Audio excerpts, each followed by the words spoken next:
Hello दोस्तों। तो कैसे हो आप सब। जैसा कि आपको वीडियो के थंबनेल से ही समझ में आया होगा कि हम आज इस वीडियो में सेट्स के बारे में पढ़ने वाले हैं। तो सेट स्टार्ट करने से पहले मैं आपको अपना इंट्रो दे देता हूँ। मैं अनुज सिंह एक IIT रोड की ग्रेजुएट हूँ और अभी मैं बेंगलोर में एज अ सॉफ्टवेयर डेवलपर काम कर रहा हूँ। तो ये चैनल स्टार्ट करने का मेरा पर्पज़ यही है कि मैं मैथ्स आप लोग को उस तरीके से पढ़ाऊँ जैसे मैंने समझा है। सो बेसिकली मैथ्स को आप रट्टा या फिर याद करके नहीं समझ सकते। आपको उसके लिए मैक्सिमम सवाल लगाने होंगे। जितने सवाल लगाओगे आपका उतना एक्सपीरियंस बढ़ता जाएगा। मैथ्स को सवाल लगाने का डर खत्म होता जाएगा बेसिकली। क्योंकि जब मैंने मैथ स्टार्ट किया था तो मैं भी पहले डेफिनेशन और इन सब चीज़ों में फंसता था। बट बात मानो, मेरा जब जेई एडवांस हुआ तो मेरे मैथ्स के अकेले के इतने नंबर थे जितना कि मेरा फिजिक्स और केमिस्ट्री मिला के नहीं लाया था। सो इट्स इम्पॉर्टेंट कि अपन ज़्यादा से ज़्यादा सवाल सॉल्व करें। बट सवाल स्टार्ट करने से पहले आपको आपका बेसिक क्लियर होना चाहिए कि क्या क्या डेफिनेशंस होती हैं, क्या क्या सिंबल्स होते हैं और क्या क्या चीज़ें होती हैं। ठीक है। सो पहले अपन स्टार्ट करते हैं simple. Okay. So what is sets? Set is basically a collection of objects of a particular kind. मतलब किस ऐसे समझो कि सेट कलेक्शन ऑफ ऑब्जेक्ट्स होता है। ठीक है। अब अगर मैं बोलूं कि एग्जाम्पल के तौर पे the river of India, river of India में क्या आता है? गंगा, यमुना, नर्मदा, सरस्वती। और हम सेट को रिप्रेजेंट कैसे करते हैं? दो ब्रैकेट के अंदर। ठीक है। ये हो गया बेसिकली सेट्स। अब सेट्स में इससे ज़्यादा कुछ आपको पूछेगा नहीं डेफिनेशन के मामले में। ठीक है। अब सेट्स के इंपॉर्टेंट सिंबल्स क्या हैं जिनको आपको ध्यान रखना होगा, तभी आपसे सवाल लग पाएंगे। ठीक है। तो एन बेसिकली डिनोट करता है set of all natural number, all natural number. ठीक है। नेचुरल नंबर तो तुम जानते ही होगे, greater than zero. Okay. 1 2 3 4, these are all natural number. Z is basically set of all integer, integer बोले तो 0 1 2 3 4, these are all integer. Okay. Q is basically set of all rational number. Rational number तो तुम लोग भूल गए होगे क्या होता होगा, राइट? रैशनल नंबर बेसिकली वही होता है कि जिनको अपन डिवाइजर, अपन न्यूमरेटर और डिनोमिनेटर के फॉर्म में डिफाइन कर सके। जैसे 0.5 को आप कर सकते हो, यस वी कैन। तो 1.2, this is rational number. You can't you can't define this in numerator and denominator form, right? √2, so it is not a rational number. ठीक है। अब अगला बढ़ते हैं। क्यों समझ गए ना? R set of real number. Real number क्या होता है? जिनको भी आप नंबर लाइन पे बता सको कि ये है, वो होते हैं सेट्स ऑफ रियल नंबर। जैसे कि अगर मैं इसको 0.1 बोलूं तो ये भी आप नंबर लाइन पे रिप्रेजेंट कर सकते हो। तो इसको अपन रियल नंबर, जिस भी नंबर को आप नंबर लाइन पे रिप्रेजेंट कर सकते हो उसको अपन रियल नंबर बोलते हैं। ठीक है। अभी इन सब चीज़ों पे बाद में आएंगे। ठीक है। पहले अपन इसको बोलते हैं। अब Z प्लस क्या है? Z प्लस सिक्योरिटी नहीं है बाबू, है ना? Z प्लस क्या है? Set of all positive integer, right? Positive integer. तो यहां पे मैंने ये 0 1 2 3 4 ही बोला था, but it can be -1 -2 also, -3 also, right? But Z plus is कि all positive integer only, 1 2 3 4, these are all positive integer. अब Q इज क्या? All positive rational number. Positive rational number समझ गया कि जो पॉजिटिव रैशनल नंबर है उनका। और R प्लस क्या होता है? Set of all real positive real number, positive real number. ठीक है। इतना समझ गया? ये सिंबल याद रखो बस। क्या है? बस इतना ही काम है, बाकी सवाल लगाते लगाते तुमको हैंड्स ऑन हो जाएगा कि क्या सिंबल क्या है। ठीक है, अब मैं इसकी बात करता हूँ। ये क्या है? सी नहीं है, ये पहली बात सी नहीं। इसको अपन डिनोट करते हैं कि अगर कहीं पे तुमको ऐसा लिखा हुआ मिले ए बी, ए ये सिंबल और बी, इस सिंबल का मतलब होता है बेसिकली सबसेट ऑफ।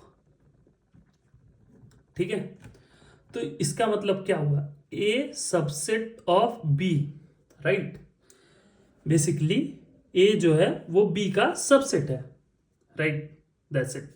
यही है सिंबल का मतलब। अब सबसेट क्या होता है वो अपन आगे पढ़ेंगे यहाँ पे, ठीक है। अभी बस इतना जानो सिंबल्स क्या है, ठीक है। आगे चलते हैं। ये क्या है? ये बेसिकली एम्प्टी सेट है। एम्प्टी सेट क्या होता है? कि जिसमें कोई भी एलिमेंट नहीं हो, इसके अंदर कोई भी एलिमेंट नहीं हो, that is called empty set. अब इस सिंबल का मतलब क्या होता है? ठीक है, this symbol means belongs to. अब देखो, मान लो आपको कोई सेट 1 2 दिया है, ठीक है, ये ए सेट है, ठीक है। तो मैं क्या बोल सकता हूं? 1 बिलोंग्स टू ए, राइट। ये सिंबल बेसिकली बता रहा है कि एज 1 जो है वो ए के अंदर प्रेजेंट है, ठीक है, सिंपल। ये इसका क्या मतलब है? अगर उस सिंबल पे कट मार दिया तो डज नॉट बिलोंग टू। अपन लिख सकते हैं कि 3 does not belongs to A because 3 इस सेट में लाई नहीं करता है, राइट। तो दैट इज देयर। और नेक्स्ट क्या है? ये यू क्या है? You is basically universal set. ये एक सिंबल है जो अभी के लिए तुम बस ये जान लो कि यू यूनिवर्सल सेट होता है। अपन इधर पढ़ेंगे कि क्या है यूनिवर्सल सेट, ठीक है। अब आते हैं टाइप्स ऑफ सेट्स पे। टाइप्स ऑफ सेट क्या क्या है? एम्प्टी सेट है, फाइनाइट सेट है, इनफाइनाइट सेट है, इक्वल सेट है, सबसेट है, पावर सेट है और यूनिवर्सल सेट है। अपन चलो एक सब सिंपल एग्जांपल लेते हैं। 1 2 3 4, ठीक है, ये सिंपल एग्जांपल लेते हैं। अब एम्प्टी सेट क्या होगा? अगर अब मैं इसमें बोलूं ये ए है, ठीक है। अब एम्प्टी सेट तो मैंने बता दिया है कि तुमको जिसमें कोई भी एलिमेंट ना मिले। अगर अब मैं इसमें बोलूं कि वो सबसेट बताओ जिसमें, वो सबसेट बताओ ए का जिसकी वैल्यू ग्रेटर देन 4 हो, तो ऐसा कोई सबसेट एग्जिस्ट करता है? नहीं, तो ये एम्प्टी सेट हो गया। सो सबसे पहले मैं आपको सबसेट बता देता हूं क्या होता है। सबसेट बेसिकली होता है कि आप जो इस ए सेट के कितने कितने नंबर्स को एक अलग अलग सेट बना सकते हो, राइट। कितने उसके एलिमेंट्स को एक अलग अलग सेट में डिवाइड कर सकते हो। जैसे 1 2 3 4 है, तो मैं इसको ये भी बोल सकता हूं कि 1 एक सेट है, राइट। 2 एक सेट है, राइट।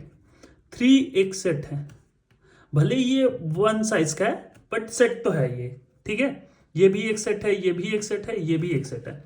सिमिलरली आप बोल सकते हो कि 1 और 2 भी एक सेट है, 2 और 3 भी एक सेट है, और 3 और 4 भी एक सेट है। सिमिलरली 1 और 3 भी एक सेट है। तो सिमिलरली अपन डिफाइन कर सकते हैं, राइट। तो एम्प्टी सेट क्या होता है? जैसे किसी ने बोल दिया कि ए में वो सारे एलिमेंट्स बताओ जो 4 से बड़े हों, तो 4 से बड़े इसमें कोई एलिमेंट दिख रहा है तुमको? नहीं, तो वो एम्प्टी सेट एक रिटर्न करेगा, जो एम्प्टी सेट अपन ऐसे डिनोट करते हैं, ठीक है। और उसका सिंबल ये है, समझ गए? आगे चलते हैं। Finite set. फाइनाइट सेट ये हो गया कि आपको कोई एक रेंज दे दिया है और उस रेंज में वो नंबर एग्जिस्ट करता है। अब अगर मैं बोलूं कि नंबर लेस देन 4, ठीक है, उसका एक सेट बता दो। Number less than 4 greater than 0, ठीक है, तो वो यही सेट नहीं होगा, राइट, होगा ना। Number less than 4 greater than 0 का एक सेट बना दो, बन गया। ये हो गया फाइनाइट सेट की। अपन ने डिफाइन कर दिया कि ये एक रेंज है जिसका मेरे को नंबर सेट में चाहिए, ठीक है। इनफाइनाइट सेट क्या होगा? अगर मैं अब बोल दूं कि नंबर ग्रेटर देन 4 मेरे को एक सेट में चाहिए, तो तुम कैसे डिफाइन करोगे ए को? 5 6 7 ऐसे ऐसे चलते जाएगा ये, लेकिन अपन डिफाइन नहीं कर सकते कि कहाँ पे जाके खत्म हुआ। तो that's why we can't say कि 5 6 7 के बाद कहाँ पे जाके रुकेंगे। That's why it is called as infinite set. अब इक्वल सेट क्या होता है? इक्वल सेट कि A इक्वल टू बी आप तभी बोल सकते हो जब A के सारे एलिमेंट B में प्रेजेंट हो और B के सारे एलिमेंट A में प्रेजेंट हो।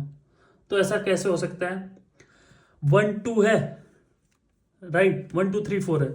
अब B को क्या होना पड़ेगा कि जैसे, ठीक है, अब B को सिमिलरली ये सारे एलिमेंट इसके अंदर होने चाहिए, 4 3, भले ही ऑर्डर कुछ भी हो, वो सारे एलिमेंट होने चाहिए B के अंदर प्रेजेंट, तभी A इक्वल टू B कहलाएगा। बेसिकली सारे elements of A must be there into the sets of B, and similarly vice versa भी अपन बोल सकते हैं, ठीक है। अब सबसेट क्या होता है? सबसेट तो मैंने आपको समझा ही दिया है आगे ही कि अगर एक कोई सबसेट है तो जितने भी उसके छोटे छोटे टुकड़े कर सकते हो सेट्स के, दैट इज कॉल्ड सबसेट। 1 2 3 4 एक सेट दिया है, उसके टुकड़े क्या कर सकते हो? एक एक साइज के सबसेट बना दो, 1 2 3 4, 2 2 साइज के, 3 3 साइज के, 4 4 साइज के, ठीक है, वो बना सकते हो। अब पावर सेट बताता हूं। पावर सेट क्या होता है? पावर सेट इज बेसिकली कि तुम ये जो इस पर्टिकुलर सेट के जितने भी सबसेट बना पा रहे हो उसका कलेक्शन, समझ रहे हो, उसका collection is called power set. अब इसमें 3 4 हुआ, 1 3 हुआ, अब इसमें 1 4 होगा, 2 3 हुआ, 2 4 होगा, राइट, 3 4 होगा, 3 4 पहले ही है, 2 3 भी पहले ही है, ठीक है। तो ये होगा 1 2 3, 2 3 4, 1 3 4 और 1 2 3 4। This total thing is called power set, right, जिसके सारे एलिमेंट एग्जिस्ट करते हो वो बेसिकली कलेक्शन बनाता है पावर सेट का। यूनिवर्सल सेट क्या होता है? यूनिवर्सल सेट अगर मैंने मान लो बोल दिया कि वो सारे बैट्समैन बताओ इंडिया के जिन्होंने 70+ सेंचुरी मारी है, तो आप किसको किसको बताओगे? कौन कौन है? विराट और सचिन, राइट, दो ही है ना। अब ये हो गया कि यूनिवर्सल सेट हो गया कि यही दो बस सही है। अब मैं अगर 70+ सेंचुरी बस डालूं और इसमें सिर्फ सचिन लिख दूं तो ये यूनिवर्सल सेट नहीं हुआ, क्योंकि इसके अलावा भी एक बंदा एग्जिस्ट करता है जिसने 70+ सेंचुरी मारी है। सो ये मोटा मोटा हो गया है आपका सेट्स कवर, ठीक है। अब अपन पढ़ते हैं Venn diagrams. So Venn diagram पे आ जाते हैं। वेन डायग्राम सिंपल चीज है, ठीक है। वेन डायग्राम को अपन इस तरह की समझ सकते हैं कि वेन डायग्राम को अपन कैसे रिप्रेजेंट करते हैं। अपन डेफिनेशन पे नहीं जा रहे हैं भाई बिल्कुल भी, क्योंकि मेरे को भी नहीं पता है डेफिनेशन, सही बताऊं तो डेफिनेशंस मेरे बस की बात नहीं है। तो अपन सिंपल चीजें समझाएंगे क्या क्या है, ठीक है। तो वेन डायग्राम को अपन रिप्रेजेंट करते हैं एक रेक्टेंगल के अंदर एक सर्कल को, या मल्टीपल सर्कल्स भी हो सकते हैं, राइट। ये अभी के लिए तुम समझो कि एक रेक्टेंगल के अंदर मल्टीपल सर्कल्स से अपन वेन डायग्राम रिप्रेजेंट करते हैं, है ना। तो ये बस अभी समझो, आगे बस देखते हैं कैसे सवाल लगाते हैं। सवाल लगाना मैं तुमको सिखाऊंगा बाद में, है ना। अभी पहले तुम टॉपिक क्लियर कर लो अपने। अब देखते हैं। सो ये हुआ आपका वेन डायग्राम। अब वेन डायग्राम में आपको कोई भी मल्टीपल ऑपरेशन कर सकते हैं सेट्स पे। So what all are the operations we can perform on sets? So पहला ऑपरेशन है यूनियन ऑफ सेट्स। तो मैं इसका तुमको एक सिंपल डायग्राम बताता हूं, ठीक है। क्या है ये मान लो ए है और बी है। सो सेट्स को अपन अभी सेट देखो, सेट्स को अपन अभी रिप्रेजेंट कर रहे हैं एज अ सर्कल कि ये ए वाला जो है, ए इज बेसिकली 1 2 3 4, ठीक है, और बी इज बेसिकली 3 6 4 7, ठीक है, ये ए और बी है। तो ये मान लो ए के जो सारे एलिमेंट्स हैं इसके अंदर एग्जिस्ट करते हैं, ठीक है, और बी के जो सारे एलिमेंट है वो इसके अंदर बी के अंदर एग्जिस्ट करते हैं, राइट। अब यूनियन ऑफ सेट्स का मतलब क्या हुआ? यूनियन ऑफ सेट्स का मतलब हुआ कि तुम दोनों के सेट्स का यूनियन ले रहे हो, ठीक है, ये वाला पार्ट कि तुम दोनों का कवर कर रहे हो पूरा एरिया, है ना, ये पूरा एरिया तुम कवर कर रहे हो। अब पूरा एरिया कवर कर रहे हैं तो अपन यूनियन ए ऑफ बी क्या होगा? ये सिंबल होता है यूनियन का, ठीक है, ए यूनियन ये सिंबल होता है, सिंबल याद रखना, है ना, आगे काम आएगा बहुत ज्यादा। A union B, so A union B क्या होगा? 1, राइट, 2, राइट, 3 जो है वो दोनों में एग्जिस्ट करता है, तो 3 must be lying somewhere here, कि ए में भी है और 3 बी में भी है, राइट। तो 3 को 2 बार नहीं लिखेंगे, एक ही बार लिखेंगे। अब 4 की बात करें, 4 भी यहीं कहीं होगा कि वो बी में भी है और ए में भी है, तो 4 इज देयर। आफ्टर दैट 6 और 7, तो 6 और 7 कहीं यहाँ लाई कर रहा होगा, राइट। तो A union B basically define करता है कि ये वाला एरिया जो दोनों को कवर करता है ना, ठीक है, ये यूनियन आप समझ गए। अब दूसरा पे आते हैं, इंटरसेक्शन ऑफ सेट्स। सो अभी यही वाला एग्जांपल लेते हैं ना, सिंबल बनाते चलता हूं मैं, क्योंकि सिंबल यार बहुत इंपॉर्टेंट होंगे आगे सवाल लगाने के लिए। ये यूनियन का सिंबल है, ये इंटरसेक्शन का सिंबल है ना। तो अब ए और बी है, ठीक है। अब मान लेते हैं 1 कहीं यहाँ एग्जिस्ट कर रहा होगा, 2 यहाँ, 3 यहाँ, 4 यहाँ, 6 यहाँ और 7 यहाँ, राइट, यही बताया था मैंने। अब इंटरसेक्शन ऑफ सेट क्या होता है? जो एलिमेंट जो दोनों में प्रेजेंट हो, that is called basically the intersection of sets. तो अभी अगर मैं ए इंटरसेक्शन बी लिखूं तो आप क्या क्या एलिमेंट मेरे को बताओगे? सिंपल डायग्राम देखो और कुछ नहीं, कौन कौन सा, अगर ए इंटरसेक्शन बी, तो ए और बी कहाँ इंटरसेक्ट किया और क्या क्या एलिमेंट्स हैं? 3 और 4 है, सिंपल, राइट। ये हो गया A intersection B, that is called intersection. अब डिफरेंस ऑफ सेट्स क्या होता है मैं वो भी बताता हूं, ठीक है। डिफरेंस ऑफ सेट्स अपन अगर बात करें तो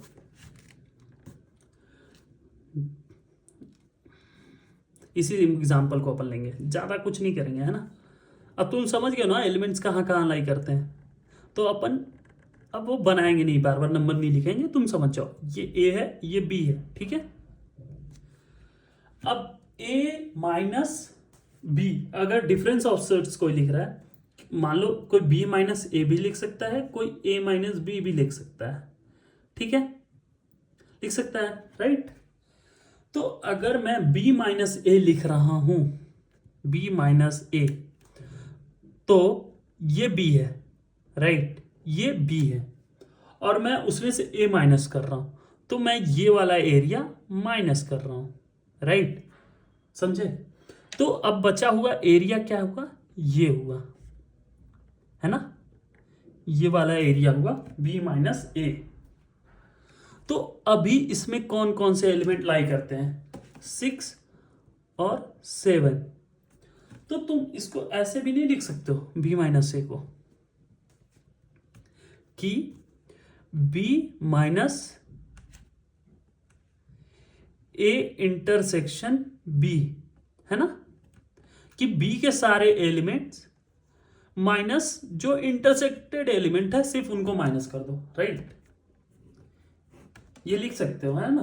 सिमिलरली ए माइनस बी अगर कोई तुमसे पूछे तो तुम क्या लिखोगे बताओ? सिमिलरली तुम लिख दोगे ए माइनस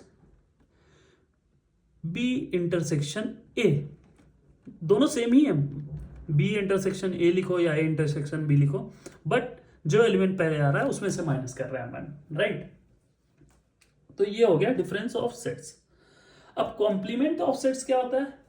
कॉम्प्लीमेंट ऑफ सेट्स की बात करें तो कॉम्प्लीमेंट्स ऑफ सेट को अपन ऐसे डिनोट करते हैं, A is equal to A complement, this is called complement. So A का कॉम्प्लीमेंट क्या हुआ कि अपन उसको यूनिवर्सल, सो देख रहे हो तुम, universal is basically capital you and this is symbol union का, ठीक है। तो कंफ्यूज मत हो ना, मैं ये बता रहा हूं कि ये यूनियन नहीं है, ये यू है, यू माइनस ए। तो अभी इसको कैसे बताओगे तुम कॉम्प्लीमेंट? अब मान लो अपन सिर्फ ए को ड्रॉ करते हैं, बी अभी हटा पड़ा है, ठीक है, ए को ड्रॉ करते हैं, है ना। और ये होता है पूरा यूनियन, है ना, ये पूरा रेक्टेंगल को अपन हमेशा यूनियन डिनोट करते हैं, ठीक है। अब अगर बात करें कि कॉम्प्लीमेंट्स ऑफ ए क्या होगा, कॉम्प्लीमेंट ऑफ ए को अपन यूनिवर्सल माइनस ए कर देते हैं, तो यूनिवर्सल ये पूरा हुआ और ये ए हुआ, तो यूनिवर्सल माइनस ए क्या होगा, ये तो तुम समझ ही गए होगे, ये एरिया होगा यूनिवर्सल माइनस ए, राइट, है ना। So this area is basically called universal minus A, कि अपन यूनिवर्सल में से ए माइनस कर दिए, that is called A of complements, A का कॉम्प्लीमेंट, है ना। सो लॉजिक वाइज तो इतनी ही चीजें अपने को ध्यान देनी है ना, इससे अपने एनसीईआरटी के सारे सवाल लग जाएंगे 1.1 से लेके जो भी 1.6 या 5 है, जो भी है, ठीक है, वो सारे सवाल अपने लग जाएंगे, है ना। और जेई में भी इससे ज्यादा कुछ नहीं पूछेगा तुमसे, क्योंकि जेई बेसिकली इन्हीं सब सवालों पे घुमाता है ना। अब जैसे मैं समझ रहा हूं बी माइनस ए क्या होता है, ये होता है, तो जेई कुछ ऐसा खास नहीं पूछेगा, तुमको बता देगा कि बी माइनस ए का डेफिनेशन बता दो मेरे को ए और बी के फॉर्म में, तो तुम ये वाली जो चीज सोच के लाओगे ना, वही तुमको डिफ्रेंशिएट करती है एक जेई का एग्जाम क्लियर करने में और नहीं करने में, है ना। तो अपने को सिंपल लॉजिक सोचने हैं और कोई चीजें नहीं करनी है। तो अभी के लिए ये टॉपिक तुम रिवाइज करो और पढ़ो, अच्छे से समझो, बाकी नेक्स्ट वीडियो में अपन इसके सारे सवाल्स भी लगाएंगे, है ना। तो मिलते हैं अगली वीडियो में। अगर वीडियो अच्छी लगी हो तो लाइक एंड सब्सक्राइब कर देना, आगे मैं ऐसे ही अच्छी अच्छी वीडियो बनाता रहूँगा जिससे आपको मैथ्स को समझने और सवाल लगाने में दिक्कतें नहीं होंगी, है ना। तो चलिए फिर, ठीक है, बाय बाय, ओके बाय।